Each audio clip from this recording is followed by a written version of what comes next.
Hello everyone. For today's video, we are going to be taking ourselves from silver tier 1 up to gold.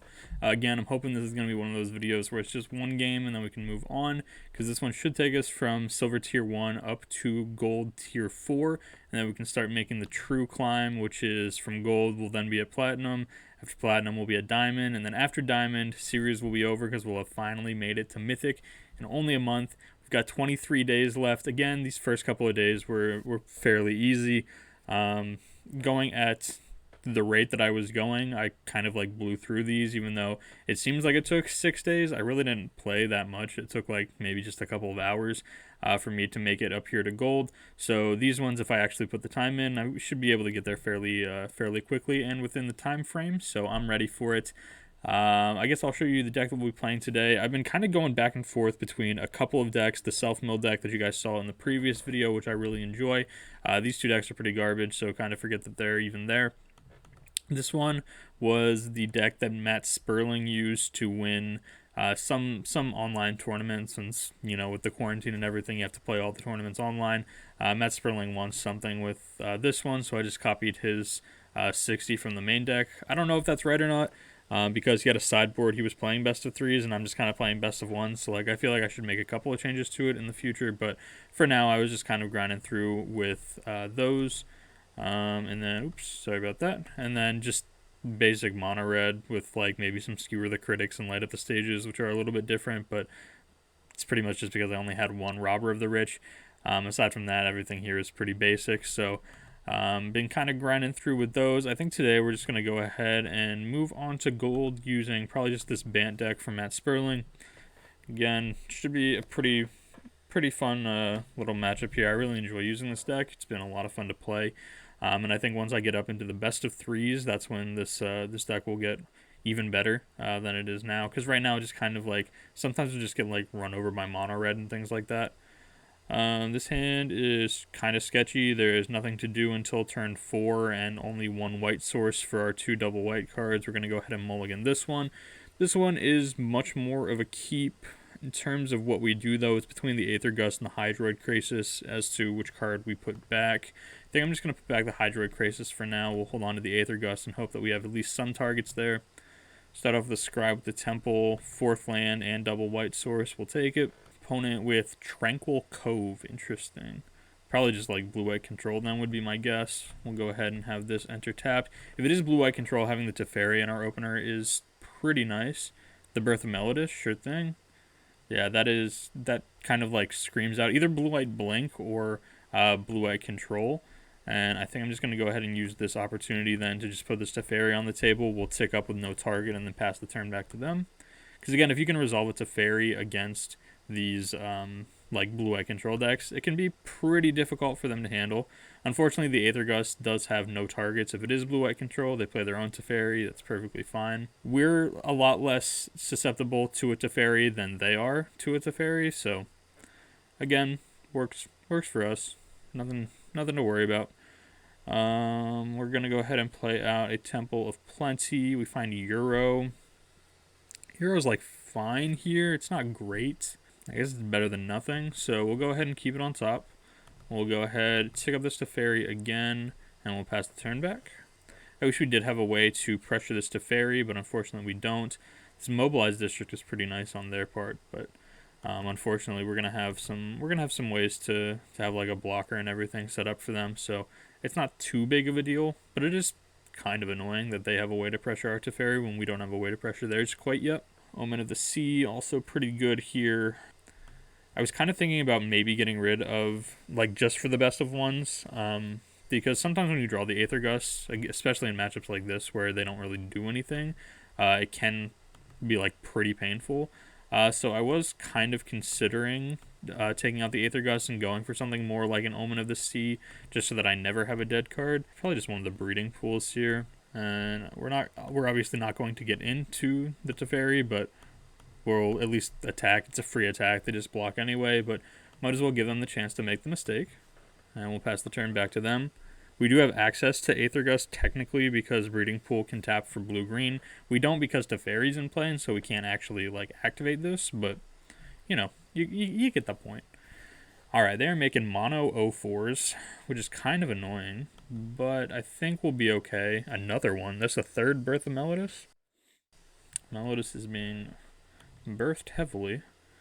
There's the Teferi, just a forest, nothing too crazy. I think we're going to start on Euro and just draw this card, see what we hit. We hit Elspeth Conquers Death. Okay. So with Elspeth Conquers Death, we could just get rid of a Teferi now if we wanted to. Again, it's not crazy, but it's like fine. So we're gonna go white, green, white. We'll go ahead and play out Elspeth Conquers Death. Again, we'll hit the Teferi. It's actually their only target that they have on the board right now. So there's that. We will tick up our Nissa, targeting just this basic forest. And we'll attack here, but again, the attacks are pretty meaningless. They're just free blocks on their part, but it's just who I am as a player. If I have the opportunity to do something for 0 opportunity costs, I might as well do it. They're going to tick up a bunch of Birth of Melituses, gain 6 life, I think, because I think they're all... Oh, no, I guess they are still building some constructs with 2 of them. Or they are constructs, right? I guess they're not constructs, they're just walls. Interesting. This Mobilized District, though, is kind of annoying. Sure thing. They're going to go ahead, bring up the Mobilized District. This is a pretty easy block. It's, like, not even close. It's just a super easy block here. I would much rather both of us not have a 3-3, especially when they have all of these 04s going around. Shadow of the Sky is kind of interesting here because Shadow of the Sky really doesn't do a whole lot in this matchup, aside from killing Dream Trawler, I guess. Possible that I might need to hold on to the Shadow of the Sky just because of Dream Trawler, which is super unfortunate, but oh well. What do I even want to do here? I guess I just tick up Teferi again. I'm debating whether I even want to. I think I don't. I think I actually want to just tick up this Nissa without putting counters on anything, just because it's they have the O-Force to just block forever, so me making all of my lands more susceptible to a sweeper feels like the way that I lose this game, and obviously I don't want to lose this game, so I don't want to give them that out of just having sweeper / Armageddon in the same card. So here probably comes the Dream Trawler. Nope, Thirst for Meaning. Thirst for Meaning is fine. And they can discard a couple of cards. Probably just one. Maybe like the 4th Birth of Melodus goes to the graveyard now. Absorb plus Narset. Yeah, that seems fine with me. Shows that they really just don't have a way yet to deal with this isn't really going to matter because it wasn't escaped. Get another Euro. We'll take another Euro. Euro seems fine. Teferi up to 10 seems okay. I guess I'll lead on Tameo, and we're definitely gonna mill. So I know there's one Hydroid Krasis on the bottom already, which is kind of annoying because I think I want to name Hydroid Krasis, but then there would only be a 1 in a 1 out of whatever chance of me hitting it, knowing that there's one on the bottom already that's impossible for us to hit. The other option would be just Dream Trawler. I think Dream Trawler might be a fine name. We'll go ahead and name Dream Trawler. Just mill over a couple of lands, that's fine too. Because that does mean then that we can Euro this turn. We'll get rid of all of these lands. And we have another Shadow of the Sky already, so I'll get rid of this one. Now we've got a 6/6. Get some ETB triggers. Fabled Passage is pretty good. We'll go ahead and put that into play.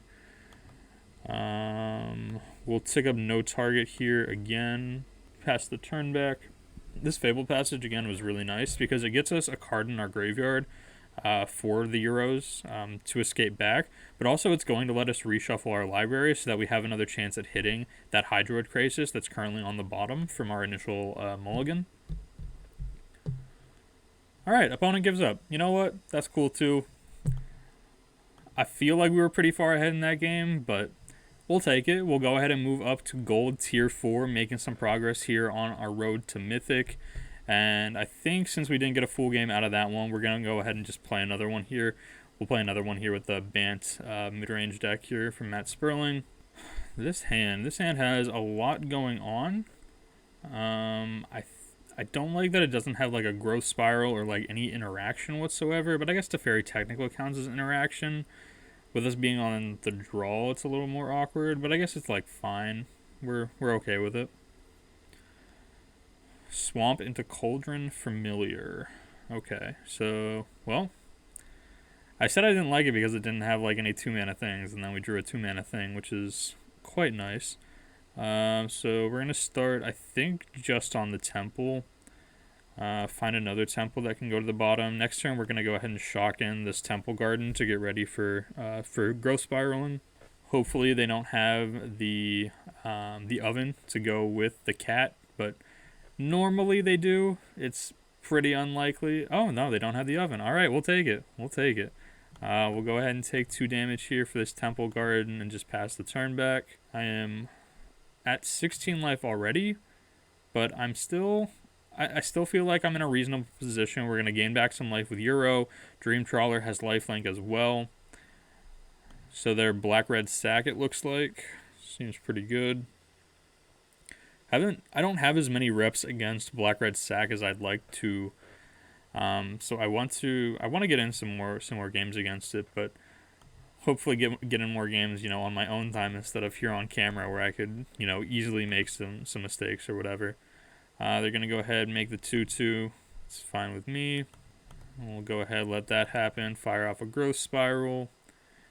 1 Temple of Mystery. We'll go ahead and put that in. I think we can put Breeding Pool to the bottom here. Yeah, that seems fine. We can put Breeding Pool to the bottom. Another Euro is fine. We'll go for the first Euro. First Euro gains us some life. Makes it 3/3. We'll put Temple in. Temple scries us into a second Nissa. I don't think I need second Nissa. And we'll follow that up with one of these.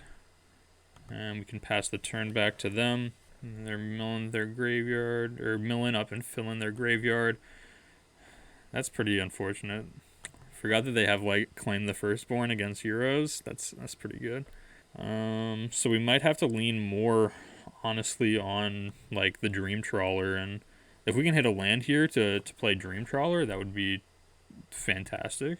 In fact, I think it's minuscule, but I'm not going to crack this Fabled Passage because I want my chance of drawing a land to be higher. Unfortunately, the land was a tap land. We're going to go ahead and search first with Fabled Passage before we scry with Temple. Probably just Forest here, since I think I'm leaning towards playing out Nissa this turn. There's a Temple. Shatter the Sky. That seems like a good one to keep on top. What do I want to go from there? What does this do? Gain X life, scry X, for X the number of zombies. Okay. Kind of leaning towards just Elspeth Conquers Death here, and then setting up for a board wipe next turn. Because, like, the other option would be Nissa, make a 3/3 that will end up losing to the Shatter the Sky anyway. So I think I'm just going to opt for the Elspeth Conquers Death to... Actually, I could get rid of Midnight Reaper. Midnight Reaper's probably better to get rid of.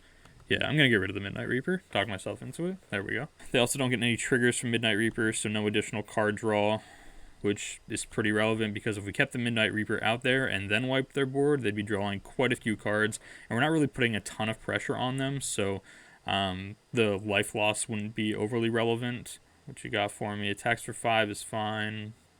Woe Strider. Okay, Woe Strider's pretty good. That's going to allow them to get off quite a few scries here, but I think I still have to just go for the Shatter the Sky. It's just scry 1, right? Sacrifice another creature, scry 1. Yeah, and they already have... Yeah, we're going to go for that. They already have a scry to the top from when they did the Timuret, so they're just going to be scrying, unless they want to waste half of their scry from the Timuret. Yeah, they're just going to keep that one on top, so then there's no point in doing those. They're capable of escaping Woe Strider. They need another land drop technically, but they're going to be able to. Kroxa. Kroxa's fine. I'm not overly scared about Kroxa, to be honest. Might just be Teferi. I mean, whatever I sack here, I just get back with Elspeth. So, like, if I discard this Dream Trawler, I don't have to spend 6 mana on it, and it comes in with a counter. Seems risky, but I'm in. Mire Triton, that's fine. Like, I think we're okay here. This will come back. I get a Dream Trawler with a counter on it. I will certainly take that. I think I'm still just leaning more towards going Nissa and then untap a land. We'll untap. I think I'm just going to untap the forest. We'll attack in for 3 because I don't really mind too much if they want to block here versus if they don't want to block here. They're just going to block. That's fine with me. And we'll pass the turn back to them. We've got a couple of cards to discard here to the Dream Trawler. We could discard the Euro. We could discard the Nissa. I think they're both fairly reasonable. Discard, since we have a Euro already in the graveyard. We have a Nissa already over here, which is Oven. Kind of annoying, but it's fine. Means they can start getting back their cat once they sack some creatures.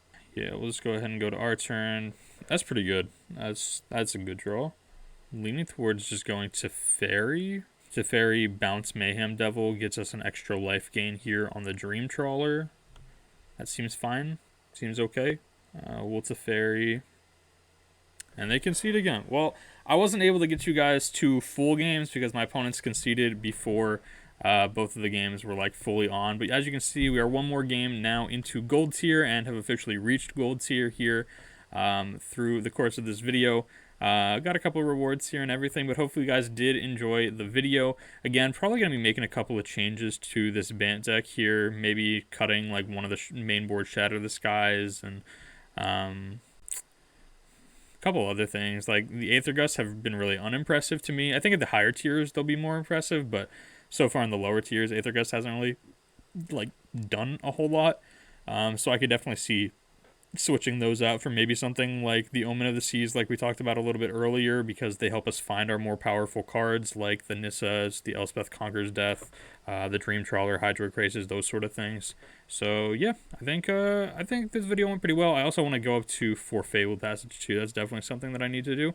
But I'll do those off camera. Thank you guys so much for watching the video. If you guys couldn't tell because of the hat, this video was sponsored by Cardsphere. They sponsor everything I do here on the channel, and I forgot to mention them the last 2 videos, but I remembered to put them in the description and the comments. But this time, they'll be there as well, but they'll also be here in the video where they belong. Got the hat on. They helped me reach gold today. Thank you so much to Cardsphere. Thank you so much to you for watching this video, and I'll see you guys here next time for another Magic the Gathering video.